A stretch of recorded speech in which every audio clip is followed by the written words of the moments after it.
Hey, hello everyone, I'm back again. If you missed it, I had made two videos prior to this one counting down my top 10 favorite TV shows of 2024 and my favorite albums of 2024. This video, I will be talking about my 10 favorite movies of 2024. It's really that simple. There's not really much else to say beyond that. You guys kind of know how these things go. I have some honorable mentions I want to mention. I don't want to talk about them too long. Just want to read them out for you guys. Kingdom of the Planet of the Apes, Dune Part 2, Maxine, The Lord of the Rings, The War of the Rohirrim, Deadpool and Wolverine. All good films. They didn't make the top 10 for me, but that doesn't mean that they're any less worth checking out. You know what I mean? They're still pretty good. But with that said, let's get on to the top 10, starting with number 10. Directed by Tim Milans, and this was a very quiet and patient film about a very sad and fortunately true story. Some tough stuff that was going on in mid-1980s Ireland at this time, but I thought it was a very good and sensitive portrayal of that time period. Still wish that Cillian Murphy got nominated for some awards. He's excellent here. Really not like his normal self. I would say it's somewhat against type performance for him, and he does great. Weirdly enough, it was a comforting movie even with the depraving subject matter of it. I think part of it has to do with it being around the holidays and it's cold and people are wearing coats and sweaters and there's fireplaces. I could actually see myself revisiting this around Christmas time. I don't know what that says about me, but there you go. Always look forward to checking out new Richard Linklater films, and this I thought was one of his best in years. It was written by him as well as the star Glenn Powell, and he did a great job writing this film with Linklater and starring in it as well. I really think the movie would still be fine if it was another actor, but he elevates it a lot and made it as good as it was. Very funny movie, very slickly written and acted, and pretty dark as well if you really kind of dig deep into the psyche of these characters.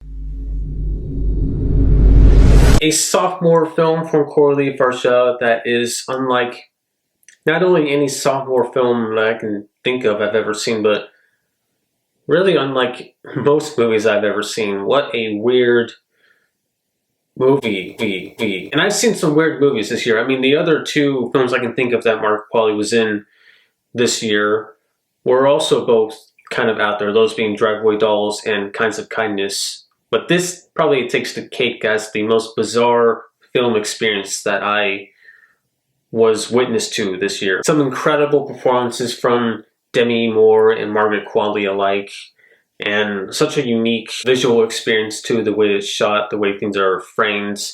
There were some shots that reminded me of other classic Hollywood movies. I don't know if that was intentional, but I kind of liked the little nods here and there if I was interpreting those correctly. Crazy movie. I don't even really want to say what it's about. Just go watch it and experience it. And you may love it or hate it. I personally loved it. I assumed I would like this movie because I generally like Pharrell's music.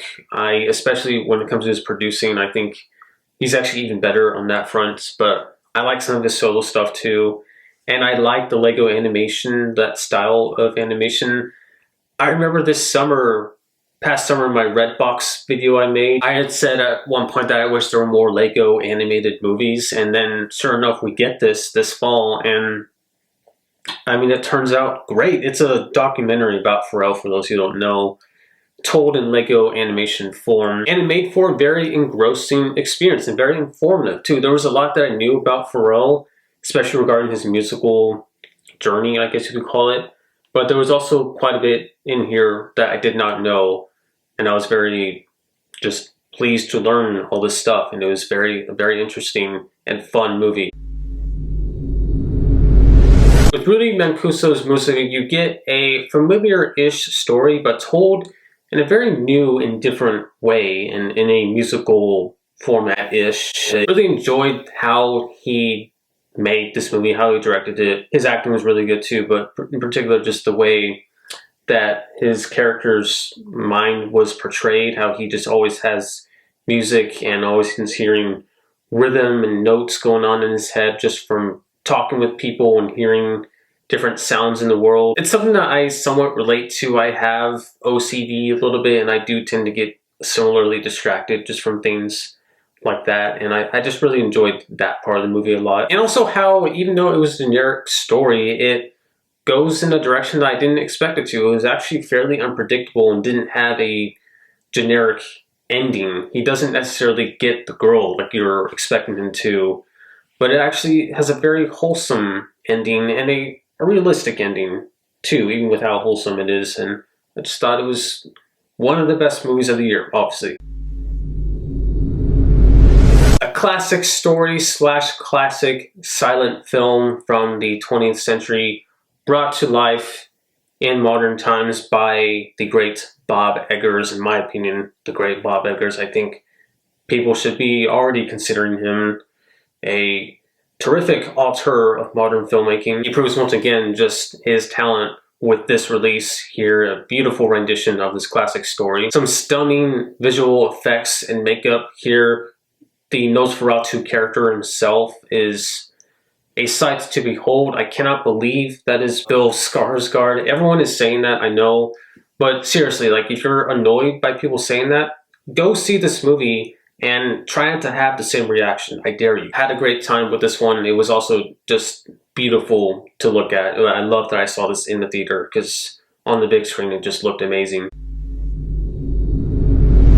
Sean Baker's Nora was probably the most realistic movie I can think of that I saw this year. Not like in terms of what happens or the realism of the subject matter, but the way that it's told. A lot of this movie really feels like it's in real time. There are scenes that last very long that don't seem like they showed or they would in other movies, but they're drawn out longer than you would expect. And I mean this in a good way. It's not like slowly paced. It's very well paced, very perfectly paced for what's going on. It takes some pretty big twists around the midpoint of the film that I did not expect, but as I say in my review, I feel like I should have expected them now looking back, but while you're watching the movie, it kind of comes out of nowhere, at least to me. I love this movie. I love the acting in it and just the general authenticity of it too. Not only does Kelsey Mann deliver here with a great Pixar film, but a great Pixar sequel. Not all Pixar sequels have been great, as we've seen in the past, but this is among one of the best ones, and arguably just as good, if not better, than the original Inside Out. Where the movie goes with Riley in this movie, her being a little bit older, the new emotions that are introduced as well, just thought was incredibly fitting and really well done. And this movie just Pixar's, you know what I mean? It really just Pixar's to the moon, if that makes any sense. It really, like, it's a really Pixar-y movie, and I mean this in a good way because it's a great movie. Like maybe, I don't know, 6 months or so after Yorgos Lanthimos' last film, he comes out with Kinds of Kindness 6-ish months later. I didn't know what to expect from this. I was excited to see it, but because it was coming so soon after Poor Things, I was a little worried if it would be good, and I thought maybe it's kind of just like thrown together. I didn't know how it would be, but I actually ended up liking it even more than Poor Things. Definitely not going to be everyone's jam, but you know what? It's my jam. I like the anthology structure of this movie, the different stories, the different characters, how I think every actor's in this movie is in every single different movie in it, I think. And they don't blend together as well. I remember each one distinctly very well, and they each, I think, stand on their own very well. I also just really love the off-putting nature of this movie too, which is captured by the sort of monotonous performances and the repetitive score and use of different music pieces. I mean, felt kind of Kubrickian in that way. I recommend it. It's really unique, kind of like The Substance. You know, you might hate it or you might love it. This is just one that I loved. Writer, director, and star Jesse Eisenberg delivered on all fronts with a real pain, a very heartfelt story about these two cousins that take this trip with using money from their grandmother's will. They take a trip to Poland, and they're kind of polar opposites. Jesse Eisenberg and Kieran Culkin's characters really not very alike at all, but also super alike. I mean, with how they talk, you can tell how they're related, but also just wonder how they could even stand each other and like be in the same room for a long enough amount of time. Jesse Eisenberg is great in this movie, don't get me wrong, but the scene stealer is definitely Kieran Culkin. He's excellent here. I made a sort of funny reference to his character in Succession in my Golden Globes video, and his character here is basically like Roman Roy, but if Roman had a heart and was sentimental. It's a movie that probably won't work for some people because it pretty much is just all talking. There are a couple of scenes in particular where there isn't as much dialogue, and it's actually makes a lot of sense because of kind of where they are and what they're doing, that there wouldn't be any talking. But beyond those two, I don't know, two-ish scenes, it's pretty much all talking. These guys talk really fast, as you all know, and it could be tiresome and maybe boring for some people, but for me, I was just always taken by their performances and by how good the writing is and how good the dialogue is. There are other actors too. It's not just Jesse and Kieran, but it's mainly them. So just to make that clear. It's my favorite movie of the year. I just thought it was phenomenal. It was really funny at times, pretty sad at times. It just had a lot that I liked about it. Very little that I didn't. So I think it's my favorite. Yeah, it is my favorite.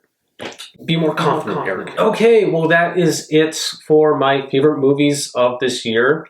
Let me know what were your favorite movies of 2024, not 2025. This is coming out in 2025, but like it's not over yet, you know, so this last year, what were your favorite movies? That's what I'm asking. As I said, I had my favorite albums and favorite TV shows, videos out, so go check those out. Obviously this one's out now. This is my last as far as my favorites of the year go. I have some other videos that I'm planning to make right after this though that will come out shortly after, so stay tuned for those as well.